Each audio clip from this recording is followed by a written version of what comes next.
El problema de Spinoza de Irving de Yalom. 21. Ámsterdam, 27 de julio de 1656.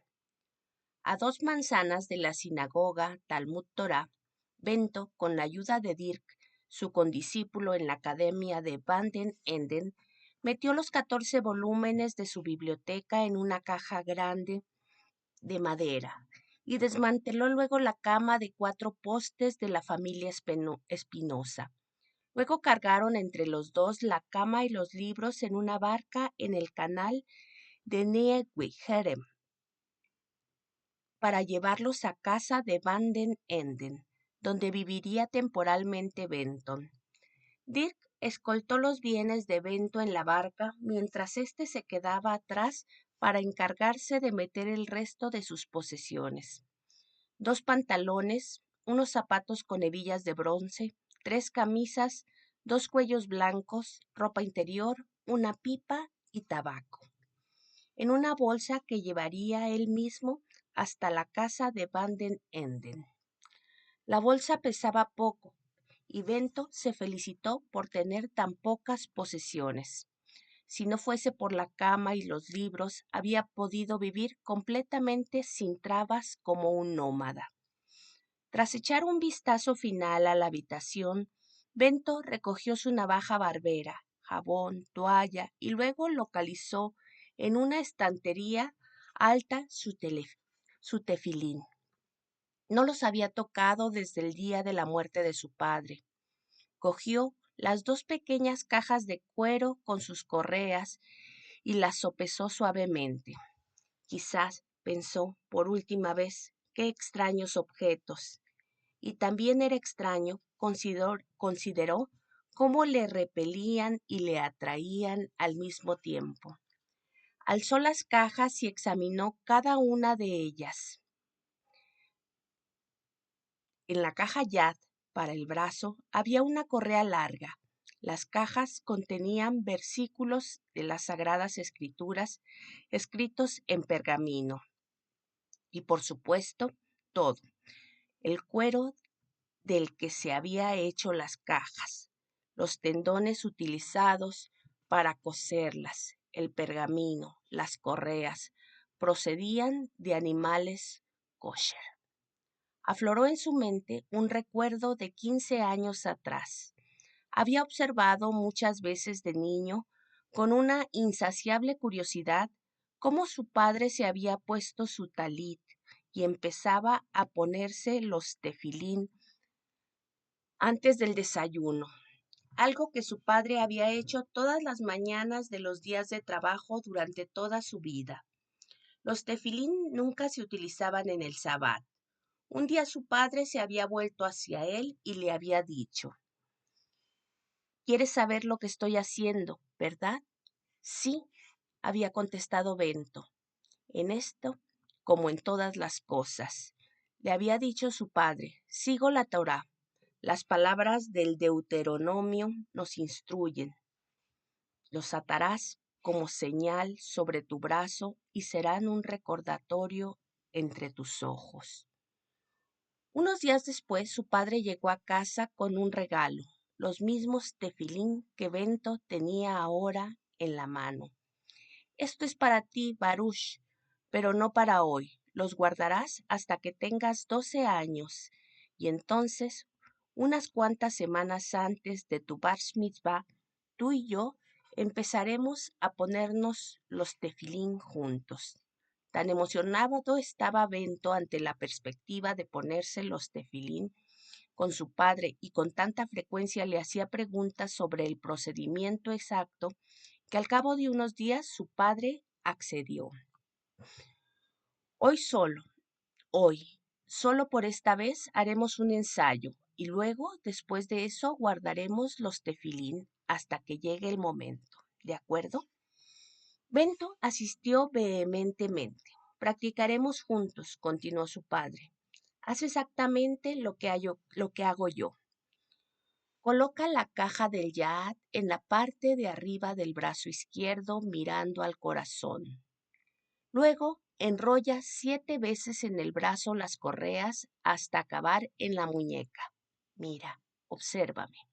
Recuerda, Baruch, exactamente 7 veces, no 6 ni 8, porque así nos lo han enseñado los rabinos. Luego su padre cantó la bendición prescrita. Baruch ad Adonai. Bendito seas Dios, nuestro Dios soberano del mundo, que nos ha hecho santos con sus mandamientos y nos ha ordenado ponernos los tefilín. Su padre abrió el libro de oraciones y se lo entregó y le dijo: Toma, lee tú la oración. Pero Bento no cogió el libro. En vez de eso, alzó la cabeza para que su padre pudiese ver que tenía los ojos cerrados. Luego repitió las oraciones exactamente como las había dicho su padre. Con que oyese una vez la oración o cualquier otro texto, Bento nunca lo olvidaba. Su padre, resplandeciente de satisfacción, le besó con ternura en cada mejilla. ¡Ah, qué mitzvah! ¡Qué inteligencia! Sé, en el fondo de mi corazón, que serás uno de los más grandes de todos los judíos. Bento rompió la ensoñación para saborear las palabras. Uno de los más grandes judíos de todos los tiempos. Le corrieron lágrimas por las mejillas al evocar esos recuerdos. Ahora continuaremos. De la caja de tefilín Shel Rosh, dijo su padre, póntelo en la frente como hago yo, alto, justo encima de donde empieza el pelo y exactamente entre los ojos. Luego anuda la correa justo en la nuca como hago yo. Ahora di la oración. Baruch atah Adonai. Bendito seas Dios, nuestro Dios, soberano del mundo, que nos has hecho santos con sus mandamientos y nos ha ordenado ponernos el tefilín. Bento rompió una vez más la oración, palabra por palabra, para delicia de su padre, la recitó. Ahora ponte las 2 correas colgantes, Rosh, delante de los hombros y asegúrate de que el lado oscuro mire hacia afuera y que la correa de la izquierda llegue justo aquí. Su padre le puso el dedo en el ombligo, haciéndole cosquillas, y asegúrate que la correa derecha termine un poquito más abajo, justo al lado de tu pequeño surtidor. Ahora volvamos a la correa del tefilín Shel Yad y enrollémosla en el dedo medio 3 veces. ¿Ves cómo lo hago? Luego debes ponerla alrededor de la mano.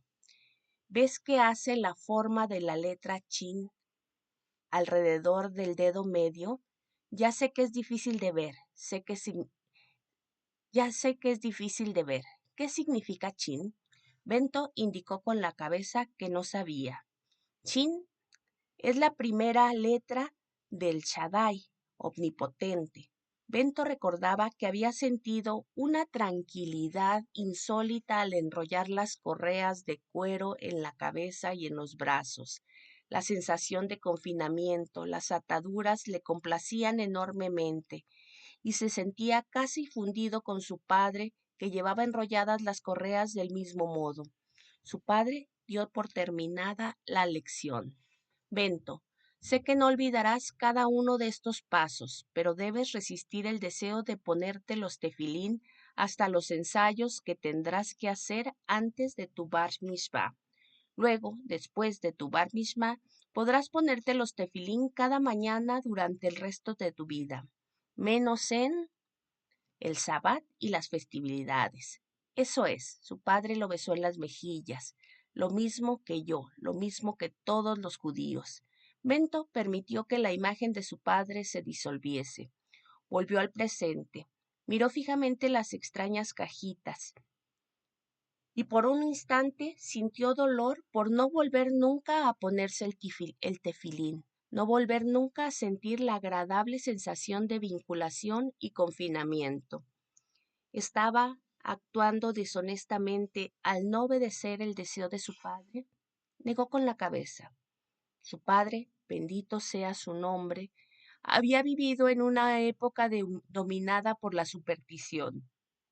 Bento, mirando de nuevo las correas Roche y Jad inescrutablemente enredadas, supo que había tomado la decisión que era correcta para él. Pero ¿qué hacer con el regalo de su padre, sus tefilín? No podía abandonarlos sin más para que Gabriel los encontrase. Eso heriría mucho a su hermano. Tendría que llevárselos y deshacerse de ellos más tarde.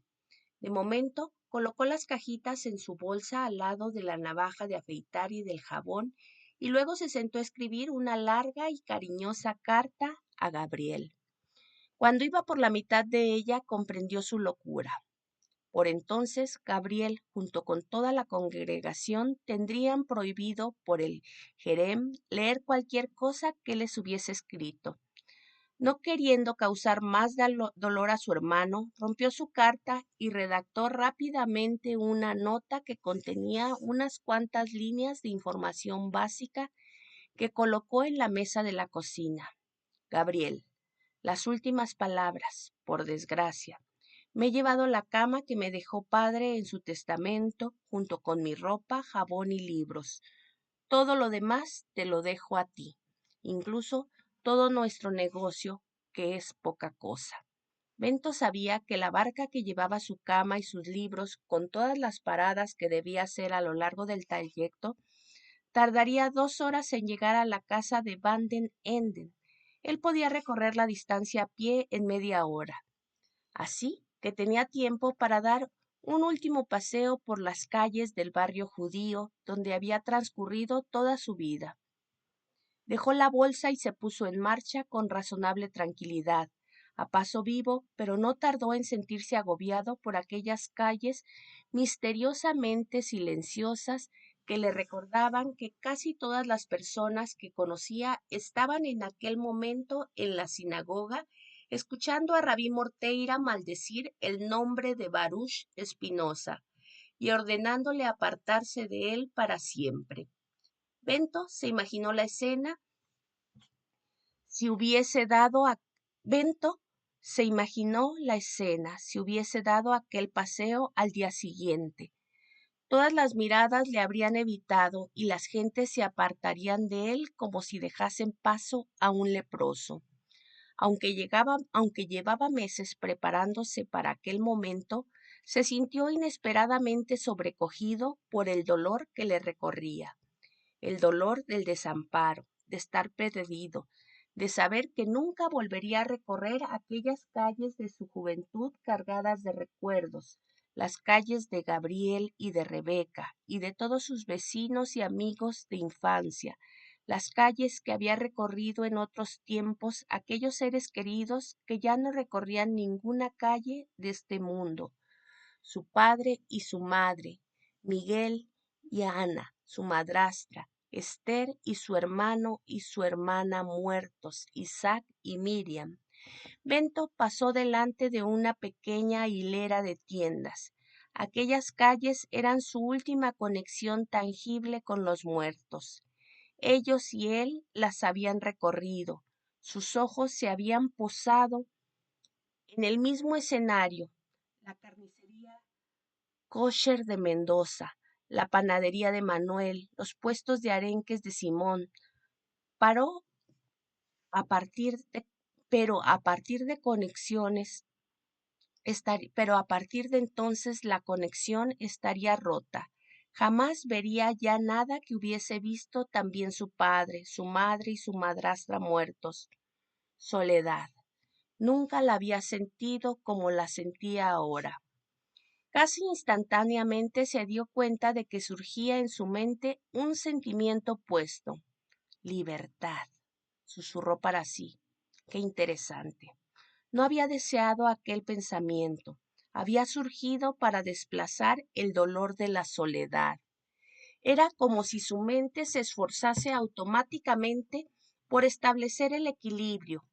¿Cómo podía ser eso? Había en lo más profundo de él una fuerza que no dependía de la voluntad consciente y que elaboraba pensamientos, ofrecía protección y le permitía seguir adelante. Sí, libertad, dijo Bento. Hacía mucho que tenía la costumbre de mantener largas conversaciones consigo mismo. Libertad, ese es el antídoto. Estás por fin libre del yugo y de la tradición. Recuerda cómo ansiabas la libertad y te esforzabas por ella, por liberarte de la oración, el ritual y la superstición. Recuerda cuánto tiempo de tu vida has estado esclavizado por los ritos, las horas innumerables dedicadas a los tefilín, cantar las oraciones correspondientes 3 veces al día en la sinagoga, y siempre que bebías agua o comías una manzana o cualquier bocado. Siempre, en cualquier hecho de tu vida, recuerda las horas interminables recitando las listas alfabéticas de pecados y golpeándote un pecho totalmente inocente y rezando para conseguir el perdón. Bento se detuvo en un puente sobre el canal de Verruers y se apoyó en el frío pretil de piedra para mirar el agua oscura de abajo mientras recordaba su estudio de los comentarios religiosos. Cuando la observancia de un rito le dejaba tiempo libre, se dedicaba a la lectura de su comentario.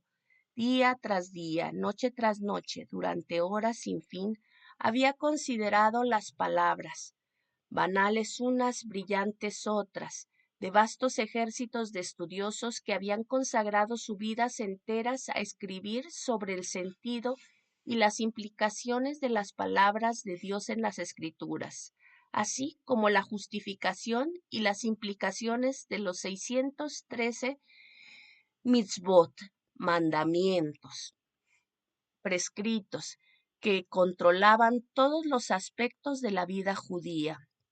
Luego, cuando empezó a estudiar la Cábala con Rabí Abuad, sus lecciones se hicieron increíblemente arcanas al tener que afrontar los significados secretos de cada letra y las ramificaciones de los números asignados a cada una de ellas. Y sin embargo, ninguno de sus maestros ni de los sabios antiguos se había planteado nunca la validez de su texto básico, y si los libros de Moisés eran en realidad palabras reales de Dios, cuando en su clase de historia judía, 12 años atrás, se había atrevido a preguntar cómo había podido Dios escribir un documento con tantas contradicciones. Rabí Morteira había alzado lentamente la cabeza, le había mirado furioso e incrédulo y había contestado, ¿cómo puedes tú, un simple niño, un alma sencilla, poner en duda la autoría de Dios y pretender alcanzar el conocimiento infinito de Dios y sus intenciones? ¿No sabes que la presentación de la alianza a Moisés fue presenciada por decenas, por centenares de miles, por la nación entera de Israel? Fue visto por más gente que ningún otro acontecimiento de toda la historia. El tono del rabino transmitió a la clase que se esperaba que ningún estudiante volviera jamás a formular una pregunta tan estúpida. Y nadie volvió a hacerlo jamás. Ni tampoco, le parecía a Bento, había reparado nadie más que él en aquel pueblo en que el pueblo de Israel había cometido colectivamente con su postura reverencial hacia la Torá aquel mismo pecado contra el que Dios los había prevenido a través de Moisés, la idolatría. Los judíos adoraban en todas partes no ídolos de oro, sino ídolos de papel y tinta. Mientras observaba cómo desaparecía una pequeña barca en el canal lateral, Bento oyó el ruido de alguien que corría hacia él. Alzó la vista y vio a Mani, el hijo del panadero, su, su rechoncho y algo corto de luces, pero leal condiscípulo y amigo de toda la vida. Bento sonrió en un acto reflejo y se dispuso a saludarle, pero Mani pasó de lado precipitadamente, dejando atrás el puente y siguió calle abajo en dirección a la panadería de su padre. Bento se estremeció, así que el herem ya se había dictado. Por supuesto, él lo sabía ya. La mirada furiosa de Rabí Morteira se lo había dicho, y también las calles vacías y la bofetada de Rebeca, que aún le dolía en la mejilla. Pero lo que hizo la realidad, pero lo que hizo que la realidad se le cayera estrepitosamente encima fue el que Manny se apartara de él.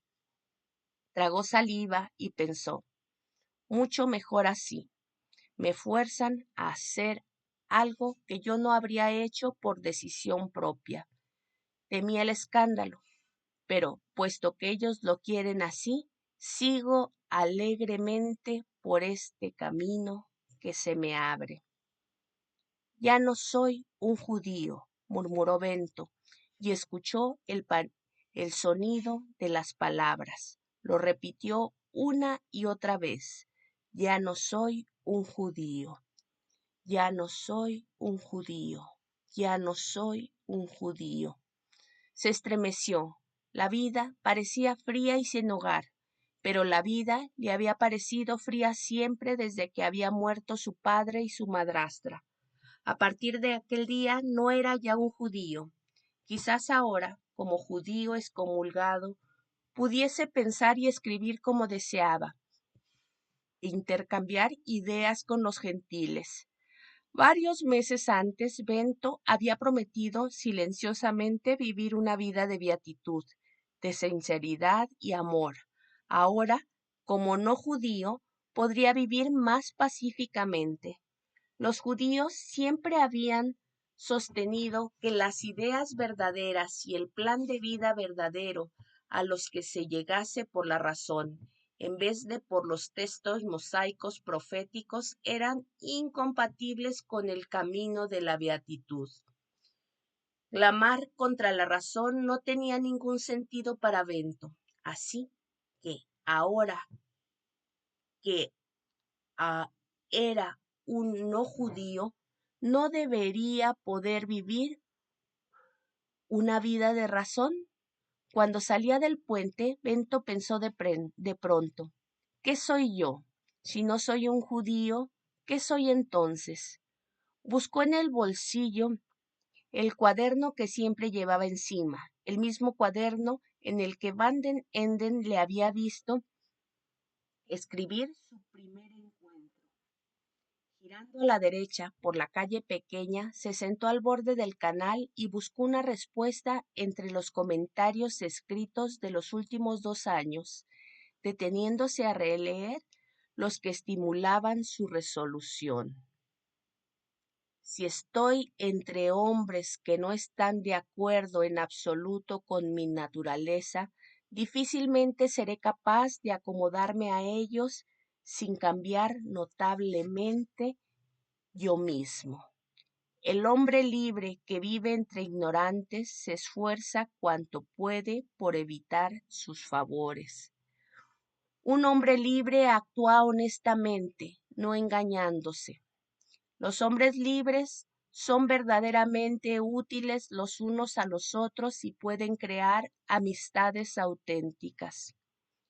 Es absolutamente permisible por el derecho más elevado de la naturaleza que cada uno haga uso de la clara razón para determinar cómo vivir de un modo que le permita florecer. Bento cerró el cuaderno, se levantó y regresó por las calles desiertas a su casa para recoger sus pertenencias. De pronto oyó una voz angustiada a su espalda que le llamaba. Baruch, Baruch, Baruch Espinosa.